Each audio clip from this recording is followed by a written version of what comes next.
एउटै सिङ्गो प्लेट जस्तो ढुङ्गाबाट निर्मित शिव पहाड, भारताङको स्याउबारी र त्यही उत्पादन गरिने वाइन, चट्टानको बीचमा कुदेर बनाइएको मोटर बाटो अनि अप्पर मनाङको प्राकृतिक दृश्य र सुन्दर घरहरू यो भिडियोमा देखाउनेछु। आदरणीय दर्शकहरू, यसको लागि हजुरहरूले पुरा भिडियो हेर्नुपर्नेछ। हाम्रो सुरुवाती यात्रा भने मनाङको सदरमुकाम चामेबाट हुनेछ।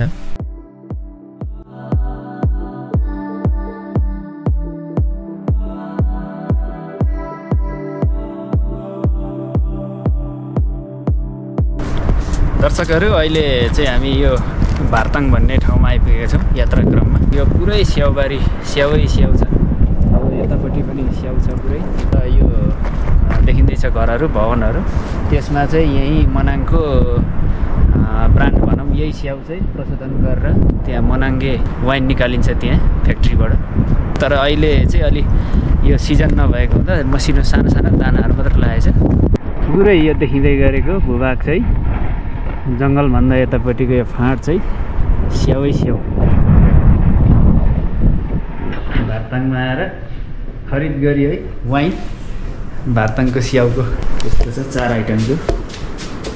हाम्रो साउजी यता हुनुहुन्छ, ल हामीले खरिद गऱ्यौँ। यता बाहिर पनि देखाइदिउँ एकचोटि।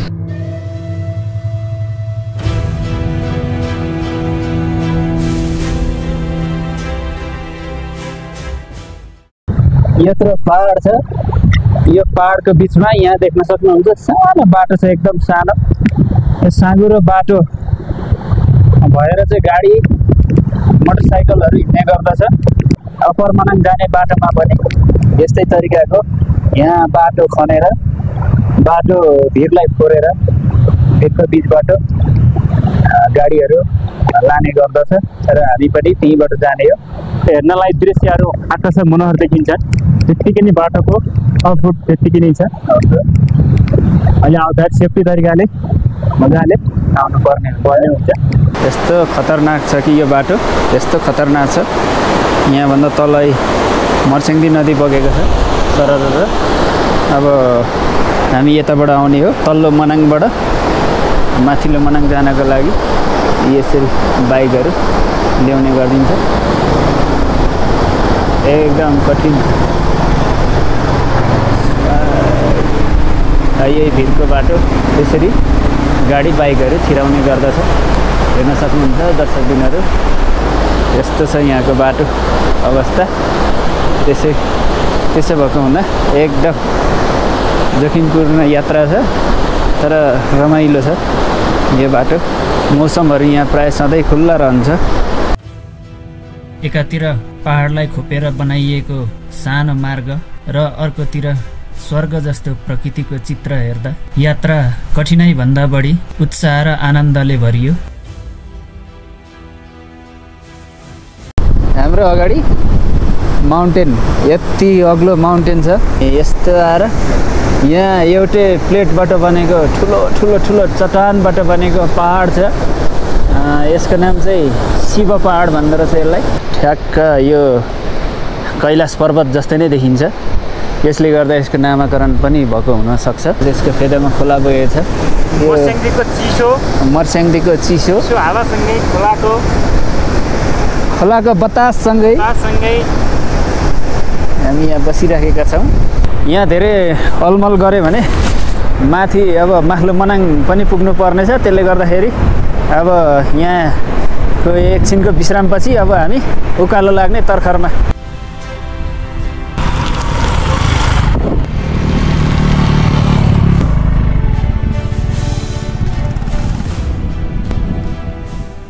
वीर सर, अहिले हामी कहाँ आइपुग्यौँ?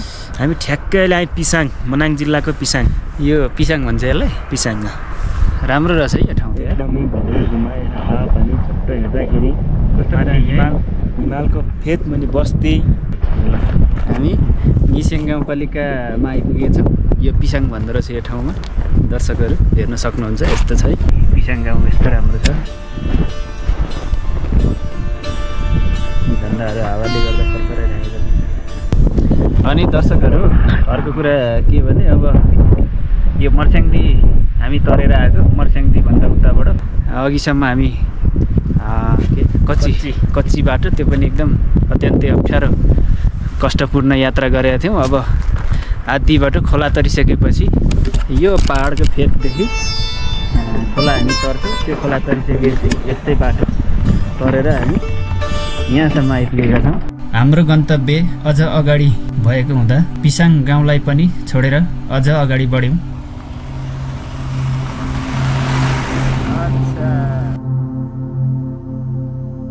ठ्याक्कै अहिले हुम्रे एयरपोर्ट नजिक आइपुग्नु भएको छ हामी। अहिले यहाँ पुराना केही घरहरू पनि देख्न सक्छौँ। यहाँ हामीले मूर्ति पनि देख्न सक्छौँ है। मानेहरू अहिले हामी चाहिँ यो मोटी होला यो बाटो होइन, अब आधी भयो होला। अब यहाँबाट आधी उता क्रस गरेपछि हामी अप्पर मनाङ पुग्नेछौँ। अब अप्पर मनाङ चाहिँ कहाँ भन्नुहुन्छ भनेदेखि पर एयरपोर्ट देखिरहेको छ, सानो सानो एकदम सानो देखिरहेको छ, हिमालहरू देखिरहेको छ। अनि त्यो हिमालभन्दा यतापट्टिको त्यो सुक्खा डाँडाहरू देखिएको छ, त्यसकै फेदीमा अप्पर मनाङ भन्ने ठाउँ छ, अप्पर मनाङ पर्दछ।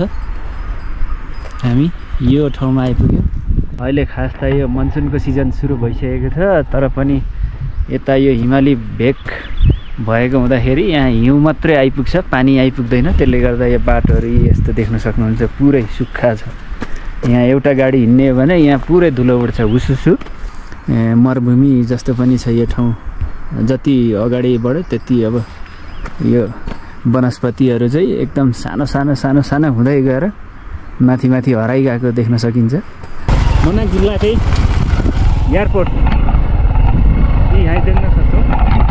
यही नै हो यहाँको, हाल सञ्चालनमा छैन यो। हामी जति अगाडि बढ्दै गयौँ फरक फरक भूबनोट, फरक फरक वनस्पतिहरू र चिसो हावाले अझ अगाडि तानिरह्यो हामीलाई।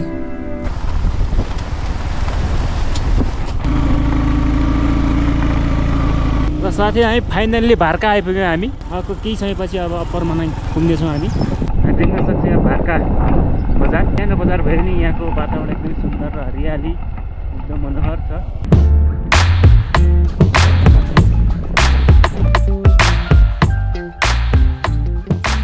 फाइनल्ली हामी माथिल्लो मनाङ पुगिसक्यौँ। तपाईँहरूलाई अब यहाँको दृश्य देखाउनेछौँ। यहाँ भएका पर्यटकहरूलाई लोभ्याउने। मनाङ प्रवेश गऱ्यौँ, अप्पर मनाङ। बाटो कठिनाइ भए पनि एकदम रमाइलो लाग्यो। हामी अहिले चाहिँ दर्शकहरू ठ्याक्कै यो अप्पर मनाङको बस पार्कमा आइपुगेका छौँ। यहाँ बस पार्क भन्नाले बसै त आउँदैन, सानो बस बोलेरो स्टेसन भनौँ, बोलेरोहरू आइपुग्छ, मोटरसाइकलहरू आइपुग्छ। हामी पनि मोटरसाइकलमा आयौँ त्यही भाइ दाजुभाइ। यता चाहिँ हिउँद लागे जस्तो छ, यताको मौसम जस्तो छ है, हिउँद लागे जस्तो छ, पुरै सुक्खा टाट। हाम्रो गाडीलाई चाहिँ तल ठ्याक्कै बस पार्कमै काम गरेका छौँ। यसको यो मात्र लिएर आएको छौँ हामी, टाउको मात्रै टोपी मात्रै लिएर। अब पैदल यसो बजार झारिदिउँ भन्ने भयो। यस्तो माथि मन्दिर, तलबाट भित्र छिर्ने रहेछ, ठुलो रहेछ। साइड साइडमा यस्तो पनि राखेको छ, ए माथि पनि यस्तो रहेछ है।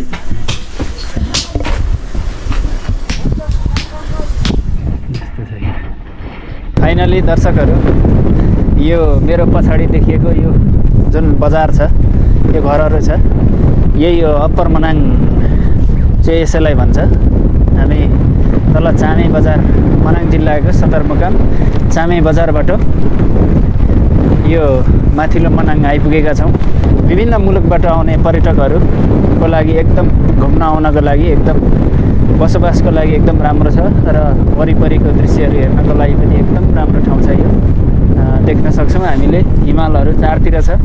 अलिकति यो काटेर गएपछि यो बस्ती काटेर अलि मासतिर गयो भने खाङसार आउँछ र माथिल्लो जुन हिमालहरू अलिअलि देखिँदैछ त्यसको फेदमै हो तिलिचो ताल। संसारको सबैभन्दा उच्च स्थानमा रहेको ताल पनि भनेर भनिन्छ। तलतिर जस्तो त्यति धेरै वर्षा नहुने हुनाले गर्दाखेरि यहाँनेरि माटोको छानाहरू पनि कतै कतै लगाइएको छ। यसमा यो माटोको छानाबाट पनि पानी छुँदैन, पानी आए पनि एकदम न्यून मात्रामा आउने गर्दछ। त्यसले गर्दाखेरि यहाँ पानीहरू खासै छुँदैन। बिहान र साँझ पख चाहिँ यहाँ डुब बाल्ने गरिन्छ यो भाँडोमा।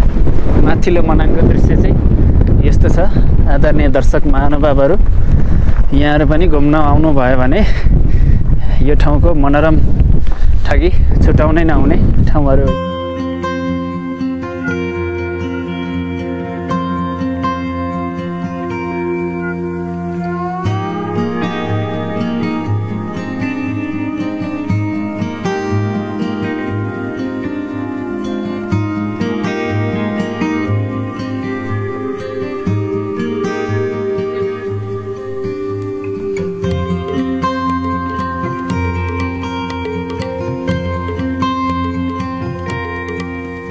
ठ्याक्कै बजारको अगाडि तल मर्स्याङ्दी नदी आएको छ। यो मर्स्याङ्दी नदी चाहिँ निकै माथिबाट यो गणेश हिमाल, सायद गणेश हिमाल हो क्या अरे, गणेश हिमालबाट बहेर आएको, बहँदै आएर यसरी अब यहाँ त सानो छ, यो खोला जस्तै छ यो नदी।